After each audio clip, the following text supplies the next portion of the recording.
अशी एक लग्नगाठ भाग 59.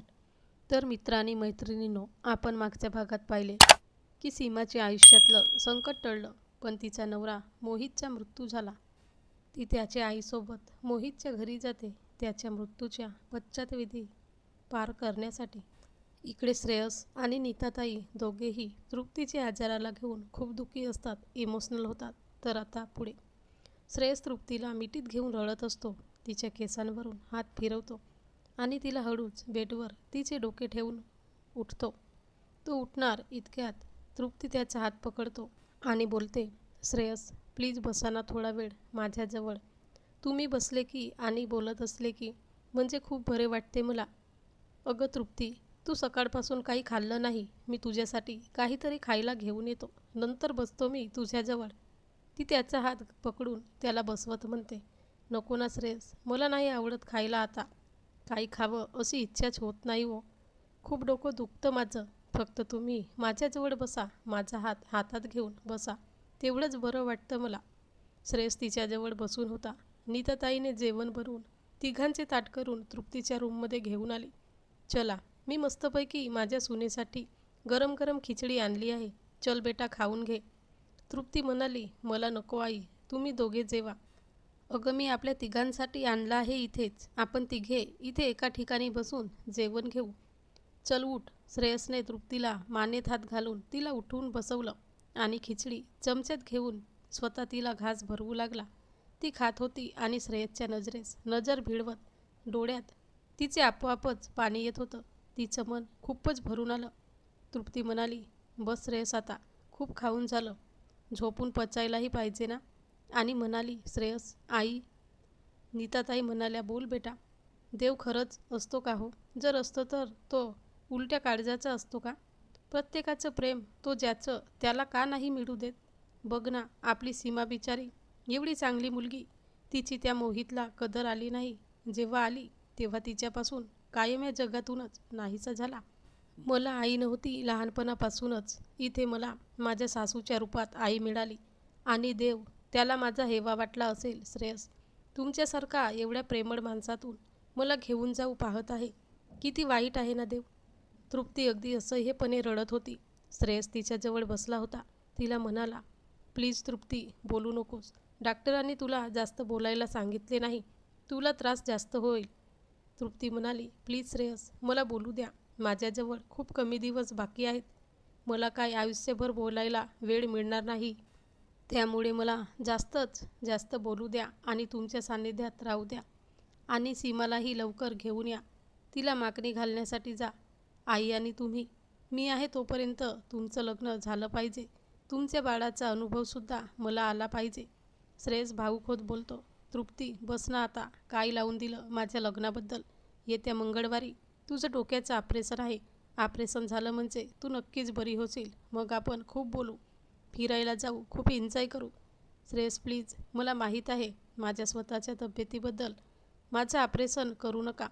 आता जे मला काही दिवस तुमच्यासोबत राहायला मिळत आहेत, कदाचित ऑपरेशन झाल्यावर मला राहायला मिळणार नाही. हॉस्पिटललाच राहावं लागेल. कदाचित ऑपरेशन होताना मी कोमात जाऊ शकते. ऑपरेशन सक्सेस होईलच ही गॅरंटी नाही. श्रेयस दचकला. तृप्ती, तुला कोणी सांगितलं हे सगळं? कोणीच नाही श्रेयस. डॉक्टर जेव्हा तुला सांगत होते तेव्हा मी सगळं माझ्या कानांनी ऐकलं आहे. होळीच्या दिवशी जेव्हा मी बेशुद्ध झाले, हॉस्पिटलमध्ये गेल्यानंतर मला थोड्या वेळात शुद्ध आली होती, तेव्हा डॉक्टरांनी तुम्हाला स्पष्ट सांगितलं होतं की पेशंटचं दुखणं आवाक्याबाहेर गेलं आहे, बिलकुल ठीक होण्यासारखं नाही. ऑपरेशन करताना पेशंट कोमात जाऊ शकतो. तरीही आपण प्रयत्न करू. ऑपरेशन करून जर चमत्कार झाला तर बरेच होईल. त्यापेक्षा ऑपरेशन करूच नका ना. राहू द्या मला थोडे दिवस तुमच्या सान्निध्यात. बघू द्या तुमचा नवीन संसार. खूप बोलायचं आहे मला तुमच्या सगळ्यांची. नंतर मला सुखाने मरण येईल. तृप्ती, कदाचित तुझ्या ऑपरेशनमुळे तू बरी होऊ शकतेस तर किती चांगले होईल ना. श्रेयस बोलला. तृप्ती म्हणाली, हो त्या पुढच्या गोष्टी आहेत जर तरच्या, पण ऑपरेशन करण्याअगोदरच मला तुमचा संसार बघायचा आहे. तुम्ही असं करा, सीमाच्या नवऱ्याच्या मृत्यूच्या नंतरचा विधीचा कार्यक्रम पार पडला की तुम्ही दोघंजण सीमाला रीतसर मागणी घालायला जा. नंतर आपण पटकन तुमचं लग्न करू. हो ना. श्रेयस काही बोलला नाही. पण तृप्तीचं भरपूर वेळा सांगून झालं होतं. तिची इच्छा पूर्ण करण्यासाठी श्रेयसाने नीताताईंनीही निर्णय घेतला. दिवसेंदिवस तृप्तीची तब्येत खराब होत होती. मेडिसिन वगैरे सगळे काही चालू होते. घरी बसून डॉक्टर ट्रीटमेंटसाठी येत होता. 2-3 वेळेस हॉस्पिटललाही नेले गेले, पण दुखणे खूप वाढले होते. नीताताई म्हणाल्या, श्रेयस बेटा, आपण सीमासाठी मागणी घालायला जाऊ. तृप्तीची ही इच्छा पूर्ण होईल. सीमाचंही आयुष्य सुधारेल आणि सीमाचं ह्या घरातल्या माणसांवर जीव अडकला आहे. अगदी सगळ्यांसाठीच ते योग्य ठरेल. श्रेयस म्हणाला, हो आई, मान्य आहे सगळं. पण मोहितच्या मृत्यूला काही दिवस झाले आहेत. त्यांच्या घरात तरुण मुलगा गेला आहे. तेवढ्यात त्यांच्या सुनेचं दुसरं लग्न हे ऐकल्यावर मोहितची आईची स्थिती काय होईल? सीमाच्या मनावर एवढा आघात झाला आहे. त्यातून ती अजून पुरेशी सुटली नसेल. आणि आपण श्रेयसचे वाक्य अर्धवट तोडत नीताताई म्हणाल्या, हो बेटा, माहीत आहे सगळं, पण तो निर्णय आपल्याला घेतलाच पाहिजे. सीमासाठीही आणि तृप्तीसाठीही. दोघांचा एकमेकांवर खूप जीव आहे. तृप्तीच्या शेवटच्या क्षणात सीमा तृप्तीजवळ पाहिजे. श्रेयसने एकदम आईला मिठी मारली. आई, तृप्तीबद्दल असं निर्वानिर्वीचे शब्द माझ्याने ऐकत नाही ग. काय करू मी आई, सांग ना, माझ्या तृप्तीसाठी. आई, मला विश्वासच बसत नाही की माझी तृप्ती मला सोडून जाईल. मला तर असं वाटतं ना आई, जसं काही मला हे वाईट स्वप्न पडत आहे आणि स्वप्नातून खाडकन मी जागा झालो पाहिजे आणि समोर मला तृप्ती चहा नाश्त्याचा ट्रे घेऊन लाजत बुरडत माझ्यासमोर हजर असले पाहिजे.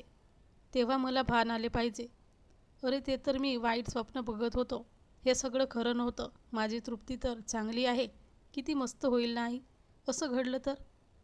श्रेयस तृप्तीसाठी अक्षरशः वेड्यासारखा करत होता. नीताताईला वाटले कसेही करून सीमाचा हात मागायला जायलाच पाहिजे. श्रेयसला सीमाच सांभाळू शकेल. एक दिवस नीताताई आणि श्रेयस दोघेही सीमाच्या घरी गेले. तृप्तीजवळ कमलाबाई आणि तृप्तीचे आईवडील बहीण आली होती. त्यांना तिच्याजवळ थांबवले. अगोदर सकाळी कल्पना त्यांना दिली. स्वतः तृप्तीनेही सगळ्यांना सांगितले.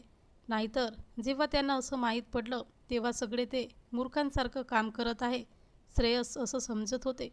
पण स्वतः तृप्तीने सगळ्यांना कल्पना दिली. तृप्तीला सोडून श्रेयसला जायची हिंमतच होत नव्हती. नंतर सगळ्यांना खरे वाटले आणि सगळ्यांनी त्यांना समजावले.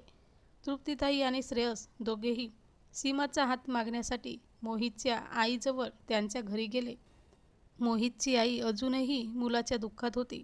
नीताताईने त्यांचे सांत्वन केले आणि त्यांना सीमाच्या श्रेयससोबत लग्न करण्यासंबंधी विनंती केली. मोहितची आई म्हणाली, माझ्या मुलाने तिला कधीच बायको म्हणून वागवले नाही, म्हणून सून म्हणून माझा तिच्यावर हक्क नाही. मात्र माझा मुलगा गेला, पण त्याबदली मला सीमासारखी मुलगी मिळाली. मी माझ्या मुलीचं कन्यादान माझ्या हाताने करीन.